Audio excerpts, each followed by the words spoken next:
So if you like stories about spirits and monsters that go bump in the night, then boy, do I have the series for you.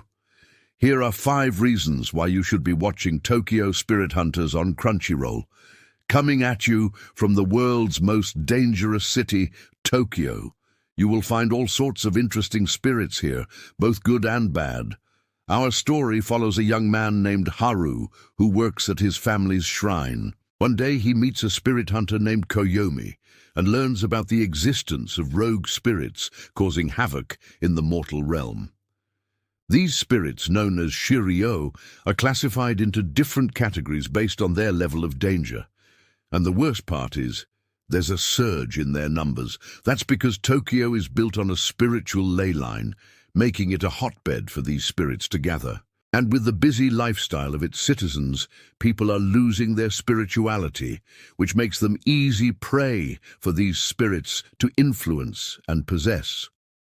The story is a spin-off from the popular series The Morose Mononokean. But don't worry, you don't need to watch that one first. It's actually nice to see this story play out before that one, chronologically. Anyway, back to our protagonist Haru, who we learn was saved by Koyomi's father when he was just a child.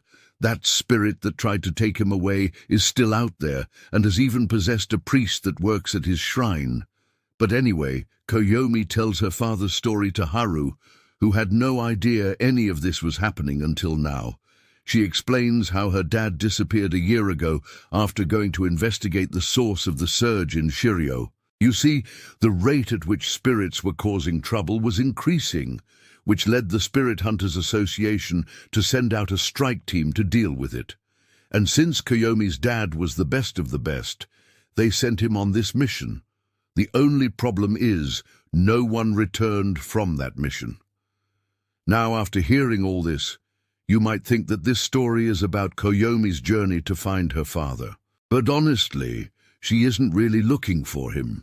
She wants to carry on her father's work and become stronger so she can take down the root of the problem once and for all. But she isn't alone in this. She teams up with the recently deceased spirit hunter named Toru. Yeah, you heard that right. A ghost. Apparently, this is possible thanks to the artifacts called spirit palaces that allow the user to temporarily return as a ghost with a portion of their spirit power. This allows Haru to communicate with other spirits and use some spirit energy himself. Now, even though this is supposed to be an action series, there's a lot more plot than I expected. We get some pretty cool world building that explains everything. There's a lot of lore to digest here, and I'm happy to say that each new episode reveals something interesting about the origins of spirit hunting and the nature of the Shiryo themselves. It's not all sunshine and rainbows, though, because while searching for a way to stop this crisis, they come across another threat. This leads to a very exciting fight scene where Haru proves to be useful in his own ways. Turns out, Haru has the ability to sense malicious spirits thanks to his encounter with that one when he was just a kid. This is where the story properly begins to unfold, and we learn that our main trio isn't the only one out there hunting spirits. In fact, there's quite a few other spirit hunters trying to solve the same problems, but their methods couldn't be any more different. I won't spoil anything, but there's this one guy whose methods are a bit too extreme for my liking, but it does raise some questions about what's the right thing to do in this situation. Well, there are definitely some fan-servicey moments throughout the series, but it's mostly focused on the guys.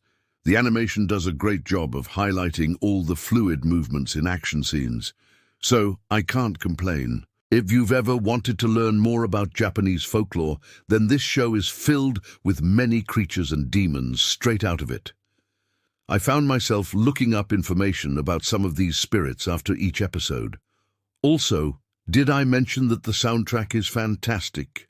Seriously, the music does an amazing job of amping up the tension during action scenes. Speaking of which, now that Koyomi and Haru have officially teamed up, I'm excited to see how their powers grow and develop throughout the series. I mean, just look at this one scene where they combine their powers to defeat an enemy. It looks so epic, And don't worry, I got you covered because we're already getting the second season of this show. But even if you haven't seen the previous season yet, it's totally fine, because this season is a direct continuation of the events that happened in the first one. Plus, it seems like the anime is adapting the manga pretty closely, so you won't miss out on much if you start from this season. The pacing is nice, and I didn't feel like anything was out of place. Even though I did feel a little bad for Toru sometimes, because he's stuck in his ghost form and has to listen to Koyomi ramble on about spirit hunting stuff.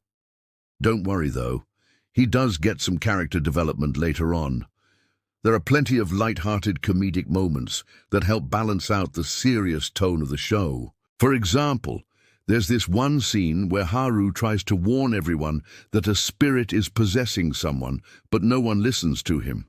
What makes it worse is that the possessed person is right in front of them the whole time, and they only realize it when it's too late. Oh, and let's not forget about Tamako, the cat. She provides some comic relief and also serves as a link between the human and spirit world. Did I mention that she's also a badass spirit hunter? I think she might be my favorite character so far. Just look at her go. Also, quick heads up, each episode starts with a short story about the different types of spirits that appear in Japanese folklore.